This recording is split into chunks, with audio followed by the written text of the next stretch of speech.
Albert Einstein once said, everybody's a genius, but if you judge a fish by its ability to climb a tree, it will live its whole life believing that it is stupid.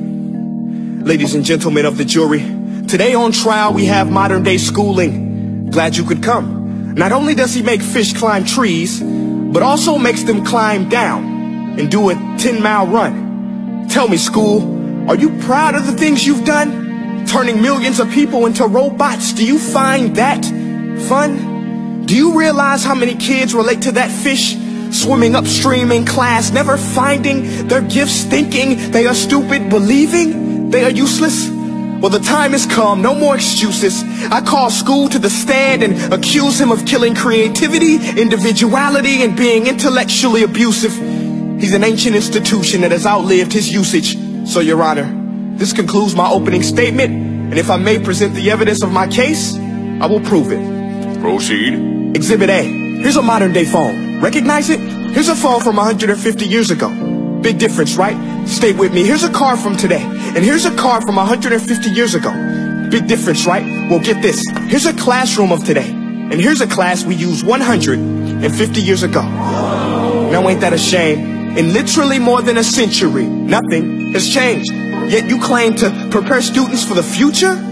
But with evidence like that, I must ask, do you prepare students for the future or the past? I did a background check on you and let the record show that you were made to train people to work in factories, which explains why you put students in straight rows, nice and neat, tell them sit still, raise your hand if you want to speak, give them a short break to eat, and for 8 hours a day tell them what to think. Oh, and make them compete to get an A letter which determines product quality, hence grade A of meat. I get it. Back then, times were different. We all have a past. I myself am no Gandhi. But today, we don't need to make robot zombies. The world has progressed. And now we need people who think creatively, innovatively, critically, independently, with the ability to connect. See, every scientist will tell you that no two brains are the same. And every parent with 2 or more children will confirm that claim. So please explain why you treat students like cookie cutter frames or snapback hats, giving them this one-size-fits-all crap. Watch your language. Sorry, Your Honor, but if a doctor prescribed the exact same medicine to all of his patients, the results will be tragic. So many people will get sick, yet when it comes to school, this is exactly what happens. This educational malpractice, where one teacher stands in front of 20 kids, each one having different strengths, different needs, different gifts, different dreams, and you teach the same thing the same way? That's horrific. Ladies and gentlemen, the defendant should not be acquitted. This may be one of the worst criminal offenses ever to be committed. And let's mention the way you treat your employees. Objection. Overruled. I want to hear this. It's a shame. I mean, teachers have the most important job on the planet, yet they're underpaid? No wonder so many students are short-changed. Let's be honest, teachers should earn just as much as doctors, because a doctor can do heart surgery and save the life of a kid, but a great teacher can reach the heart of that kid and allow him to truly live. See, teachers are heroes that often get blamed, but they're not the problem.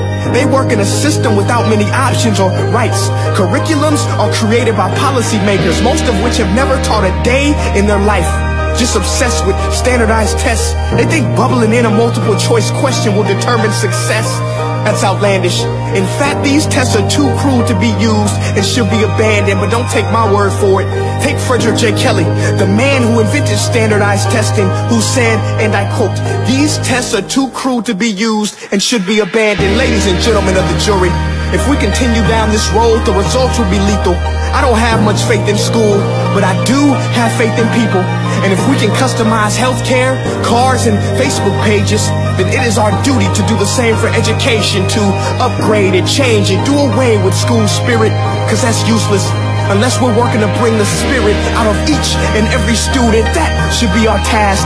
No more Common Core. Instead, let's reach the core of every heart in every class. Sure, math is important, but no more than art or dance. Let's give every gift an equal chance. I know this sounds like a dream, but countries like Finland are doing impressive things. They have shorter school days, teachers make a decent wage, homework is non-existent, and they focus on collaboration instead of competition. But here's the kicker, boys and girls. Their educational system outperforms every other country in the world. Other places like Singapore are succeeding rapidly. Schools like Montessori, programs like Khan Academy. There is no single solution, but let's get moving. Because while students may be 20% of our population, they are 100% of our future.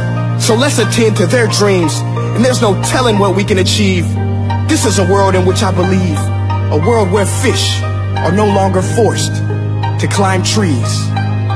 I'll rest my case.